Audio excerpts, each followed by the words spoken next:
Hello, all you heroes, villains, and innocent bystanders. Welcome to another amazing show of A Girl and Her Unicorn comic book reviews. I'm Alan the Unicorn, and unfortunately, Jenny the girl is under the weather. She's currently puking her guts out, dying. She's got some kind of boob cramp and rib busted out. I think there might be flesh falling off. We're not for sure. So, unfortunately, we have our facsimile. And I have also let my buddies into the filming area. So if they come around, just ignore them. They're kind of dicks anyway. So this is Thunder. He's a pretty good co-host, so we'll see. And we might see Goliath at some point. He's my buddy. But I'm going to be here today. I'm going to do a couple comic books today, and then it'll be a short video, and we'll post it and see what you guys think. But we'll keep Jenny in our thoughts and hope that she feels well and can film next week with me, because I love hearing about her points and opinions, because it's always fun to see somebody else's stuff. So, without further ado, let me get started. I'm going to start with the one that I thought was really intense this week. Heroes in Crisis. This is their big crossover. This is the second one out of the 9-volume series. This is one of their big events by Tom King in honor of Jenny, because Jenny is a Tom King fan.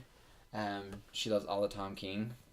And so the writer was Tom King, and Clay Mann did part of it, and Travis Moore did also part of the story art. And this one picks up, obviously, where the last one left off, where the big, huge reveal was, did Harley Quinn kill everybody, or did Booster kill everybody that was in Sanctuary? There were several people that were killed off. It was a big to-do, so we'll see.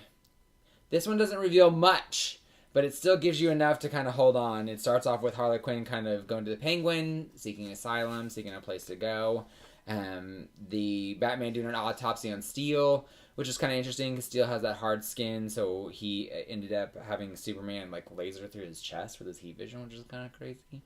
So they could do their autopsy, and they kind of quip about, Batman, is this something that you did? Are you prepared? Are you preparing for things so that you can destroy us? He's like, no. He's like, Superman goes, you probably have kryptonite in your belt. And he's like, no, I don't have kryptonite in my belt. Which, something happens later. We find out that Batman actually does have kryptonite in his belt at all times. So it's really, really interesting. And they have the little 9 panels that Jenny loves. And it has they go through all their talking and their kind of issues with themselves. And that's what the whole basis of Sanctuary is about anyways, is them trying to deal with their feelings, and each of them kind of have their own problems. Ivy's is being evil, but she really kind of doesn't want to, but she does. Batman is dealing with just himself and in his life with his partners that he is trained, and they become family and they die.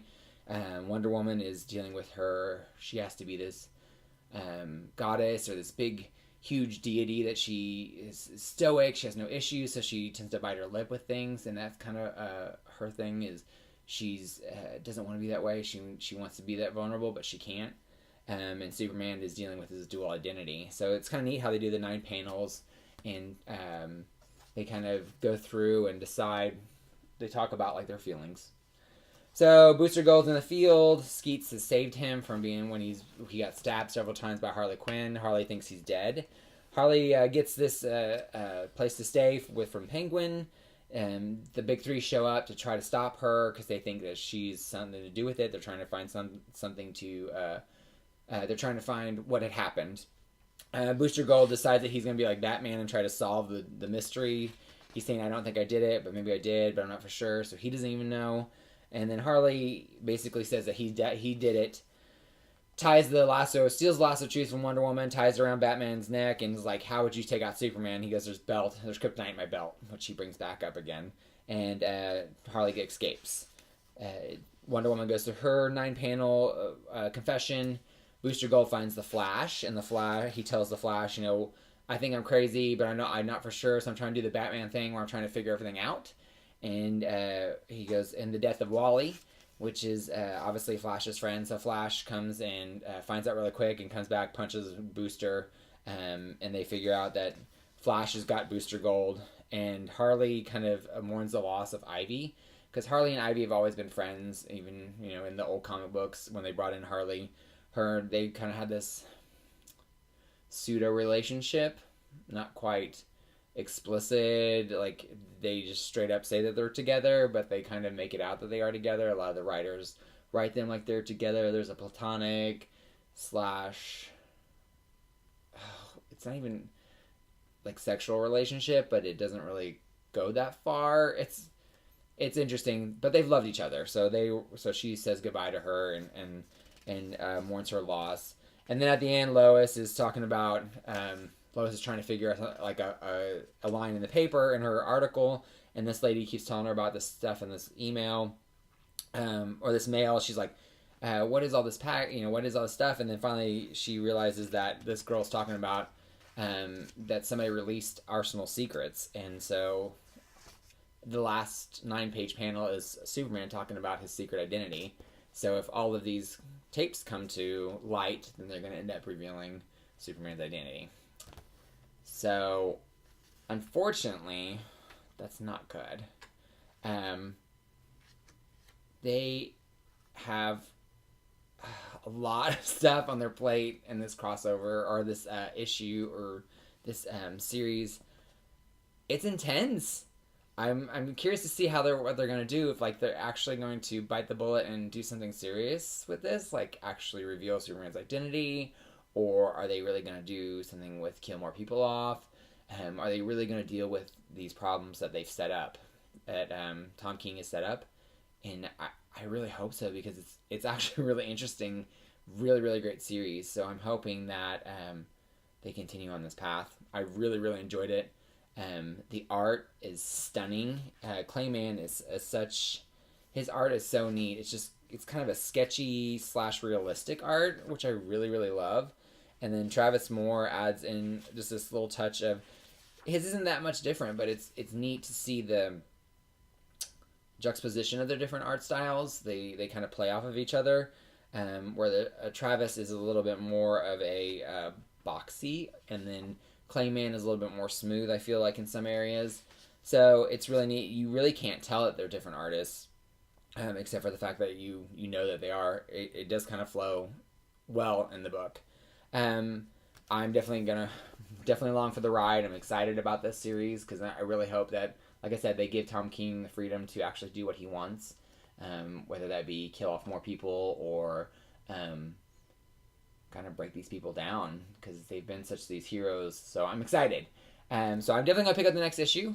I definitely give this a high rating. I would say this is almost like 5 out of 5 unicorn horns, just because it's a really great book. Obviously, you need to pick up issue 1, and I don't think you would have as well of a feeling if you don't know these. If you're not immersed in this world, they're not as... you definitely have to have a handle on DC World a little bit, just to kind of have the feeling and the weight of what's going on in this book.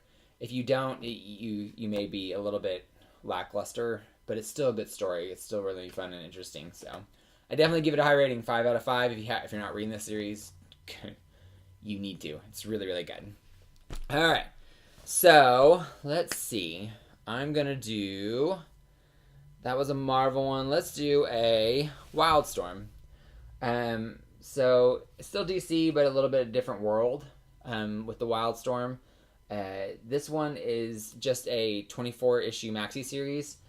They have kind of reimagined these characters from the old Wildstorm, and kind of turned them on the head a little bit, and kind of made them into something a little bit different, but still familiar.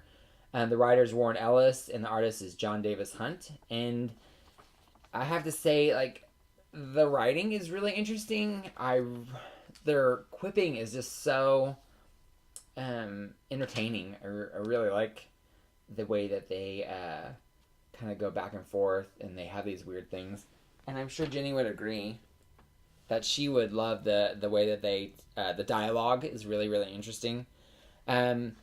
So obviously this issue particularly is issue 18, so it's kind of hard. This would not be a good jumping on point. Obviously, you're almost to the end.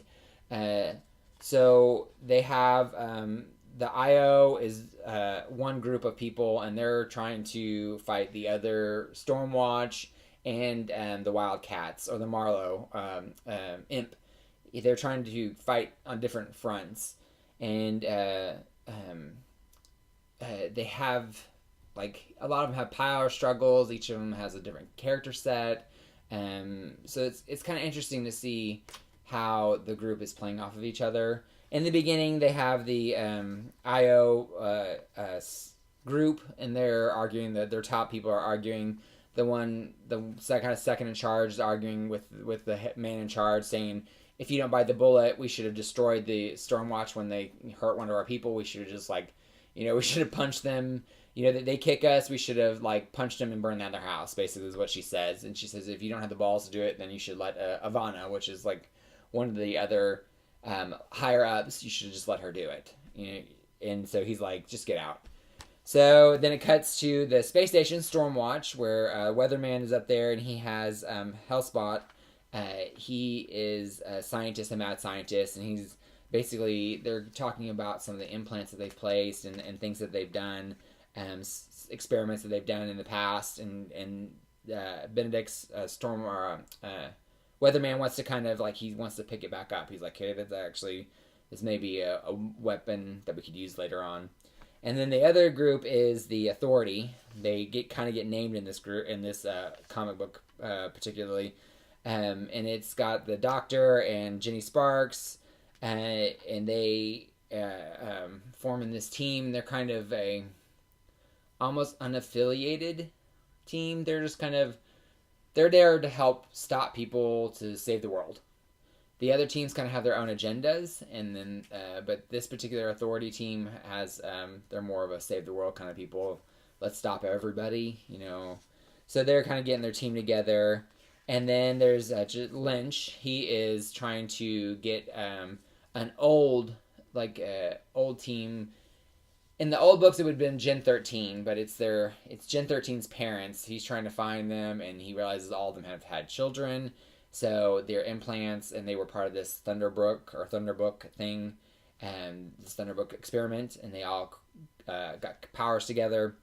So he's kind of been on this road trip, and he confronts Backlash, who is a demon that has powers. He's got these energy whips and kind of healing abilities, and so Lynch starts to fight him, and is like, hey, I've got all these weapons to stop you. Don't fight me. He realizes that Lynch will kill him, and so he kind of relaxes and figures out what Lynch wants, and Lynch is like, go after somebody else. He's like, go after these people, find this real problem. And then there's the Jenny, Angela. She comes in. She's kind of the engineer. She's the engineer. She's experimented on herself, made herself into kind of almost an Iron Man-ish character, with a wetware outer suit that she stole from a lot of different places, and she made this suit to kind of battle all the bad guys, or make yourself better. And so she becomes this part of the group called the Authority. She leaves Marlowe, the imp, and Wildcat kind of characters. She leaves them and goes into the Authority, and they kind of discuss what they're wanting to do. Why Jenny's like, I want to take down everybody so that we can, be safe. And then it cuts to another character. They're kind of on this train. They do some little exposition. It's not really anything big. And then the Wildcats, they come in and they start to try to go find. They go on a mission, but it's just kind of it's this quick one-page thing where it's like, hey, we have this mission, let's go, and they just pop out of nowhere and just go, and then they're done with that whole storyline. So it's kind of gets a little choppy at places. There's some really great quipping with the Demonites and Zealot. She is kind of an assassin for one of the groups, and the Demonites are kind of like, we just hate her. Why do we hate her? Why is she a person? We hate her. And so they go through all this stuff, and then they're like, she goes and gets, I think, a milk at the bar, and she's getting a milk at the bar. She's like, why? Oh no, she's ordering water. That's what it was. She's ordering water, and she's like, why is she ordering water? They have the best vodka. She's a horrible person. I hate her.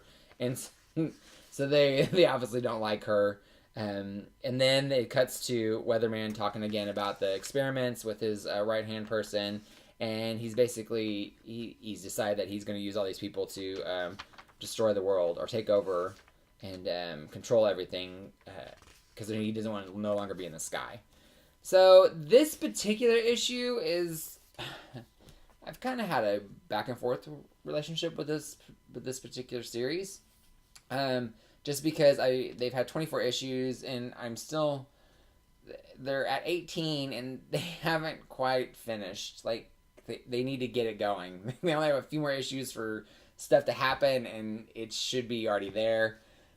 But I still enjoy it. Like, this book gives me just enough to hold on to that I'm just like, okay, all right, I kind of want a little more.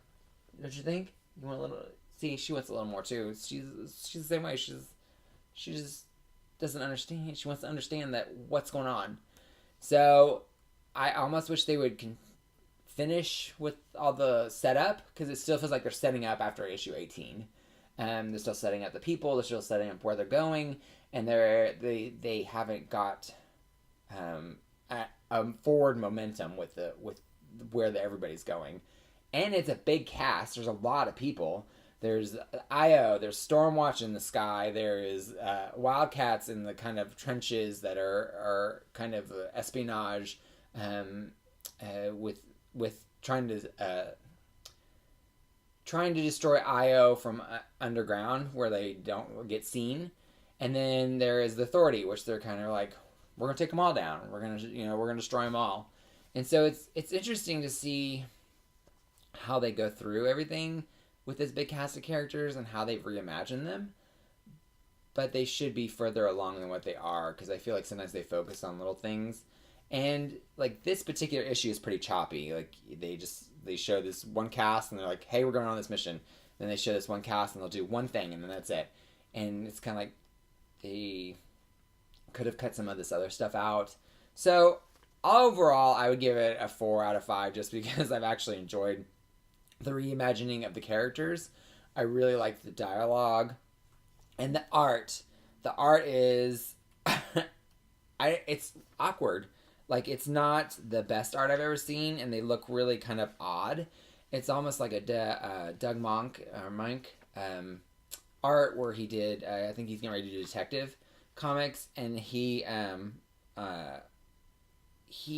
this weird, it's almost like they look grotesque because they've got so many wrinkles and things to them that they almost look gritty and disgusting, each character. But there's something about it that like it just works with this book, and I don't know if it's because I've had 18 issues of it, so I've gotten used to it. But I like it. I love this artist, and so it's interesting to see how they have done some of the things that they've done. So if you're an old Wildstorm fan, it's interesting. I think that it's interesting enough that you would enjoy starting the series and seeing if you actually like where they're going with it. I was really mad that they were reimagining it. I was like, they already had these characters established. Why are they redoing this? It's just annoying. And I really was not a fan of this.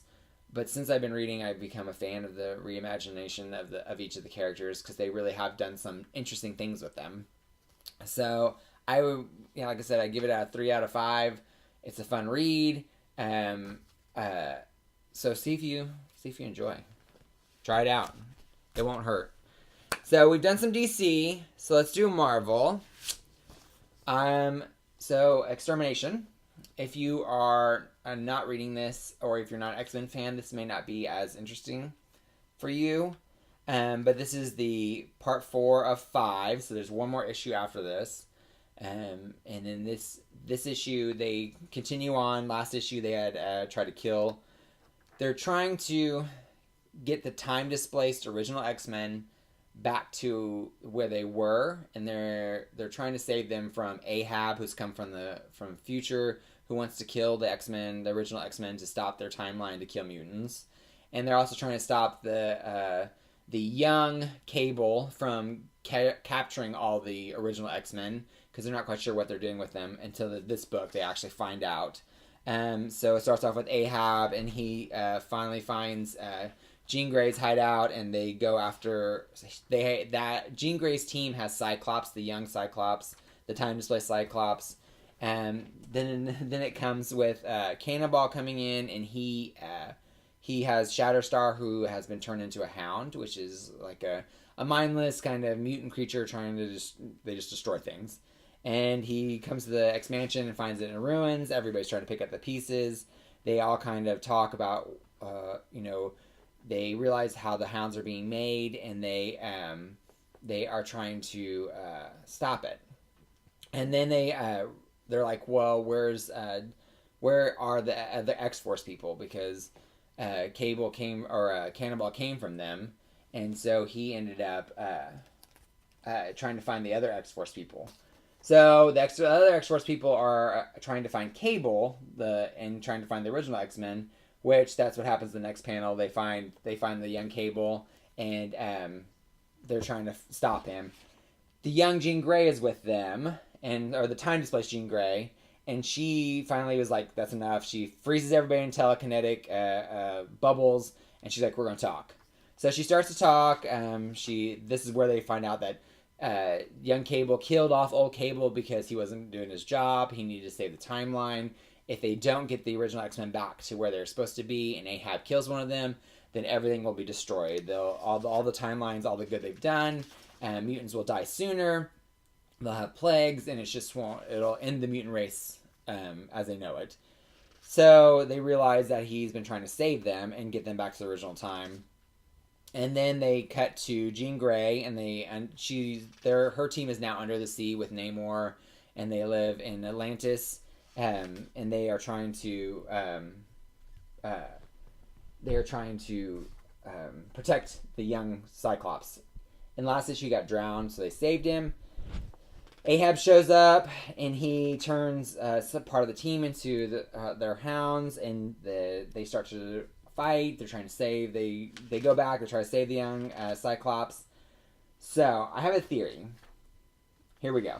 So they get there. They're locked themselves into the infirmary. Nightcrawler shows up. They're getting ready to take out young Cyclops, and Nightcrawler gets hit with a taser dart, which comes from the young Cable, which has the X-Force and all the young time displaced X-Men except for Beast.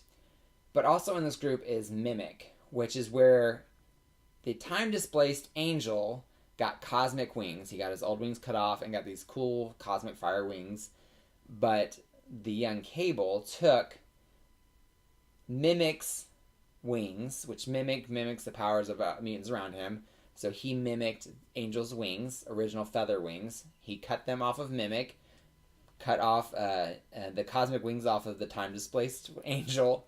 So he put the new feather wings back on him because he has to be able to go back in time, and they have to be as close to possible as they were before. Obviously, he can't show up back in time with new cosmic wings out of nowhere. It'll just change history too much. So, but Mimic is with this particular group, and here's what I think. He's with Cyclops. Ahab busts into the infirmary. Cyclops jumps after him, and he throws a spear through him. And then the last page is his body hanging, and they're like, Scott, no. So, there's one more issue, and here's my theory. I'm thinking they killed Mimic instead of Cyclops, because obviously they kill Cyclops, that'll be the end of the mutant race, and I don't think they'll be able to do that. They can't kill off their whole cash cow. But I think they will kill off Mimic, because he was probably the one that mimicked his powers, jumped after Ahab, went through, got the spear cut, killed him, and so Ahab is probably going to go back to this timeline, and that's how they're going to get everybody back to the timeline alive, I think. But I don't know. So I'm kind of excited. I've really enjoyed this series. The artist on this one was Pepe Larraz. He's been doing the art, I think, for the past couple ones. This one, it doesn't quite, I don't know if it's a different inker or what, but his art isn't as vibrant as it normally is. Normally it's like these big bouffant hairdos and these like really cute, like almost cartoony Japanimation faces, but not. And in this issue, it looks kind of odd. So the art is something's different, and I'd have to go back and look at the inkers and see if they did something different. But it's just different. Oh, that's right. Pepe Larraz did the layouts, and then Ario Andedito, they did the finishing arts. That's why it's different. There we go. Now let's see. I answered my own question. So, oh, the Jenny's face still looks. She's sitting there, her face still is like, that's a long ass explanation, Alan. Sorry. I'm glad I came to the realization, though. So anyways, it's a really good book. If you're an X-Men fan, you should definitely be picking this up because it is actually one of the better crossovers or big events for the X-Men series. It's got all the cast of characters. They have, I think they're really finally handling the time displacement a little bit interesting. Like, it's neat. It was weird at first. I didn't like it. And then they kind of grew on me. They had X-Men Blue, which I kind of enjoyed. It was different kind of seeing these non-jaded original X-Men being in this world and seeing how they deal with things.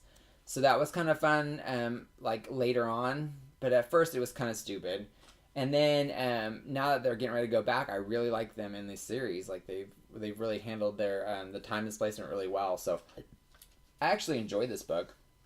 So if you're an X-Men fan, I think you should really pick it up. I give it probably a 4 out of 5 unicorn horns. And if you are not an X-Men fan, it may be a little bit too confusing because there's a lot of people and they do a lot of things that throw back to other either X-Men timelines or X-Men things, X-Men books. So if you're not kind of immersed in that world, some of the stuff may be really jumbled and confusing. But if you are immersed in this world, I really, really enjoy this. I think you should be picking this up. So let's see. Let's do last but not least. We'll do Joe Benitez, Lady Mechanica. So I think did we review this a couple times? Yeah. We have in the past, but there was a couple videos that we didn't post before we started our channel. So it may have been on one of those. So if we have, I don't remember, but obviously I don't have my brain with me today. She's gone, puking her guts out with her booby cramp and her weird rib thing. Poor thing. But if we have reviewed it, then I apologize. But we're going to review this one. This particular issue is the newest issue, obviously. And the way Lady Mechanica works is they break them up into different groupings. So it's not one continuous story, but a lot of times the characters will carry on. So this particular mini-series within the big series is La Belle Dame Sans Merci. And it's the third book, which they come to conclusions in this book, but I'm not for sure if it's going to be, if there's going to be one more book, or if this is the last of this particular title. So we'll have to see. But in the past couple ones, of number 1, number 2, they had her partner in crime, like her buddy, has been kind of possessed by a fairy creature who is living, like she's inspiring him and it's kind of killing him off. And the niece of that character is staying with her, and she gets Lady Mechanica to finally listen to her, and she tells her that she's, this lady is a fairy, I'm sure of it. And so they kind of go to investigate. They find that the house that they were living in is being closed down, and they see this old painting. And they come to the realization that they have all these artifacts in this, all these poems and artworks from other artists, old artists that died young and under mysterious conditions. And they end up finding out that she's killing them so that she can live longer in our world. So as long as they're, if they give her their immortality, then she will make them immortal through their art. But she feeds off of them to stay in our world. And so they come through all this realization. The little girl is like, Lady Mechanica, I'm going with you. Lady Mechanica is trying to figure out a way to stop her.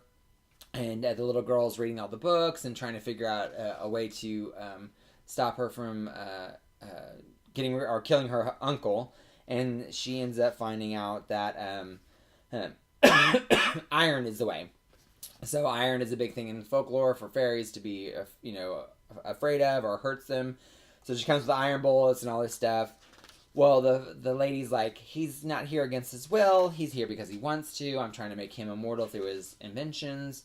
And the guy shows up. Archie shows up, and Archie's like, no, I'm here. I'm fine. I don't want to, I don't want to leave. And they keep trying to explain to him, you're under her sway. He's like, no, I'm fine. And he ends up the fairy lady just ends up dismissing her. Lady Mechanica out of the door, but the little girl's like, wait, I want to, if you're going to get married, because she tells them that they're going to get married, and she's like, if you're going to get married, I want to be part of the wedding. That's the least you should have family. And so the fairies lady agrees. She's like, yes, you should be family. So she ends up getting rid of them, and then 3 days later, the wedding happens. So the little girl has this idea, and she tells Lady Mechanica, I have an idea. And she gives Archie a ring that used to be her mom's, and so she, or it's her grandmother's ring. And so she gives it to her so that she can give it, or so he can give it to the fairy when they marry. And they go and they get married. She puts the ring on. Archie puts the ring on the fairy, and the fairy loses her mind because it's burning her and it hurts. And so they chain her up in irons. Lady Mechanica comes out of nowhere, chains her up in irons, and the fairy's like, I'm dying. This is burning me. It's killing me. And Archie, her buddy, is like, this is killing me also because I'm connected. So they end up, Lady Mechanica's like, well, you're going to die anyways, so you either release him and swear that you will leave and never come back, or I won't let you out. I'll let you both die anyways. So the fairy eventually agrees, swears to it, and then she releases him, and she disappears, and he is crushed. Then it cuts to an epilogue. It's supposed to be 2 weeks later. Lady Mechanica shows up at Archie's house, and Archie's just like in this slump in this corner. He's drinking, and she's nothing, and so he's just crushed by this whole experience. So at the very end, she comes and she goes to this house where she's supposed to have like this big clues at, and the house that the clues were at are all burnt down. And so it says the end. So that was it. So the thing about this is, I love this book. I love the art. All of it done. The art in the story is usually Joe Benitez, but this one he also had M. Chen help him with the story, but he did all the pencils, and Martin Motel helped him with the pencils. So he does this book a lot by himself. I mean, this is a lot. This is his baby, which I think is really cool. Like, I love creator-owned stuff because I definitely feel like they have a way, they have a vision for what they're trying to see, and you can really feel in this book. He has a vision of the way it's supposed to look. He has a vision of the way the stories are, and I really like the way he does it. With that being said,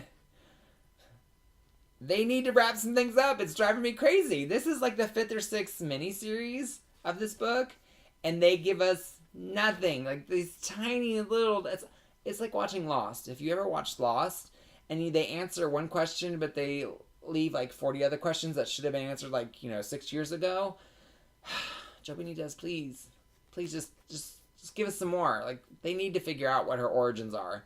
It's nothing. I need it so I can feel whole. So I really wish they would further that storyline instead of doing these other little stories.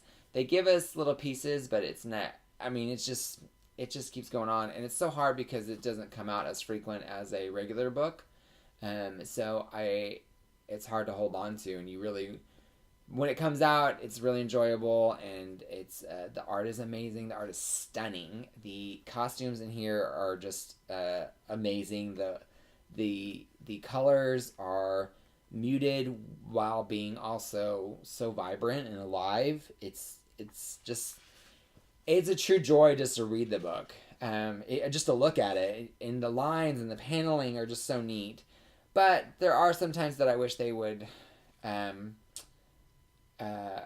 be careful with their layout and wording, because there's 4 pages of them going back and forth about how she says that he's fine, and he comes out and he's fine, and Lady Mechanica's like, but you're under a spell, I'm fine, but you're under a spell, I'm fine, but you're under the spell, I'm fine, but you're under the spell, I'm fine. And it's just like, okay, you could have cut that down to 2 pages, and you could have gave us some more story of something else. And I really would have liked like a cool fight or some interesting, she tries to cast a spell on her, and Lady Mechanica uses her iron arms, and or shoots iron bullets to help her. I just wish there was something a little bit more sometimes. but it's so hard to get mad when it's such a beautiful book and interesting characters. So if you are not reading this, a lot of it's very, very hard to find the old ones.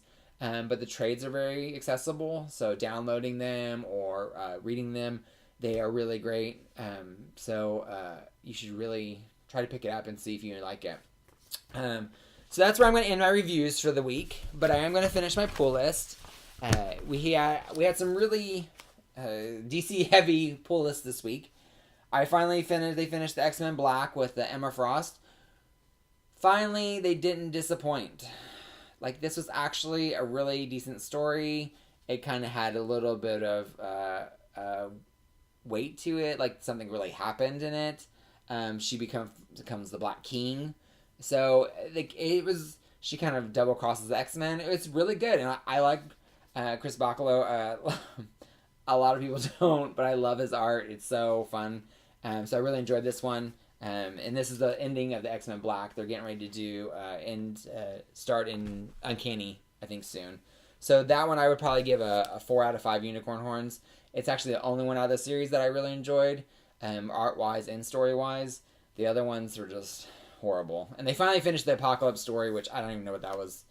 That was the most... that was just horrible.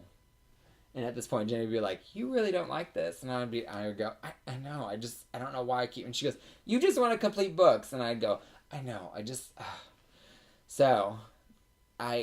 Anyways, I also got the Avengers, West Coast Avengers #3. They kind of are still on the same. They're fighting big monsters. Another good book. It's really fun, lighthearted. The characters are kind of fun and interesting. I hope they end in this particular storyline soon so they can carry on with some other fun stuff. This storyline is kind of... I don't think it should have been 3 issues long or 4 issues long because they should have wrapped it up in this book. Just because it is kind of a funny story and they could have done... They need to do more because I really want this book to last because I really love... The writing and the art in here are just so much fun, and I want it to last, but unfortunately, if they keep the way that they're going, I don't think they're going to be able to hold people's attention as much. But I really enjoyed it, so I give it a 4 out of 5 unicorn horns. Avengers Halloween Special.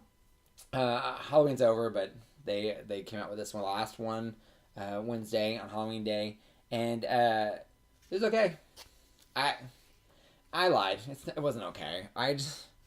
Some of them were, like, it's just these short stories, and they're really quick, and... the art's not even the greatest. I was really disappointed. I wish I would have downloaded it instead of bought it, but... Alright, this is Justice League Dark and Wonder Woman The Witching Hour. It is one of the bookends of the series. It has run through Justice League Dark and Wonder Woman. So good. This particular issue is really dense, though. Lots of exposition, a lot of stuff happening. So this one is really a neat little read, but it is very heavy. You don't go through this one pretty quick because they have to try to fit everything into this little world. So I really am liking this book. I think they do really well with trying to fit all the mythos of the villain into this book. And so I really enjoyed the way they've done it. And so I give this one 5 out of 5 unicorn horns, just because I like the characters and also the art's really good. So you should be picking that one up. And last but not least is Justice League Aquaman Beyond Earth. I really wanted to like this book because I really I love team books and hero books. I love Justice League. However, this premise is killing me. I just don't understand it. I'm not... They could have done so many other things, I guess, with Aquaman, and this is what they chose to do. Like, there's alien water gods. There's other water gods. I just don't understand. I don't know. I just feel like it's a huge stretch. Anyways, but the thing that makes this book semi-decent is the artist, Howard Porter. love his art. I loved him when he's back in the Justice League, when they did the 12 people, the 12th people in the group with Pantheon with Big Barda and Huntress, and I think Vixen was on there for a little while. But they did other people on there, and he did a lot of the art, and I loved it back then. This art has become so much better. I don't know if he's changed his art style, or if he's trying something different, but this art is awesome. The thing that also makes this book tolerable is there's some really great character moments. So it's not as premise, the premise isn't very good, but with Batman, there's a really great moment with Batman where he's kind of saving people. There's a really great moment with Flash and Superman where he saves him. There's kind of a Mira moment. So they have some really neat things that happen in this book, but this crossover premise is just weird. I'm not a fan of it, but I'll continue to get it just because I need to finish it. And as Jenny would say, you're just gonna pick it up because you're a completionist. Yes, I'm a completionist, Jenny. I understand, and I have to do this. And she's gonna and she's gonna laugh at me, and she's gonna love me anyways. So thank you, Jenny. So that was my books for the week. If you get a chance, share, subscribe, tell us what you think in the comments below. If you agree with us, if you don't agree with us, let us know why. Is there a book that we should be reading? Is there something that we can check out? I read a lot more on digital books during the week when I get done with my basics. So if there's something else I should try, let me know so maybe I can start picking it up. Otherwise, I hope you guys have a good weekend, and I hope your pull list is full. Bye!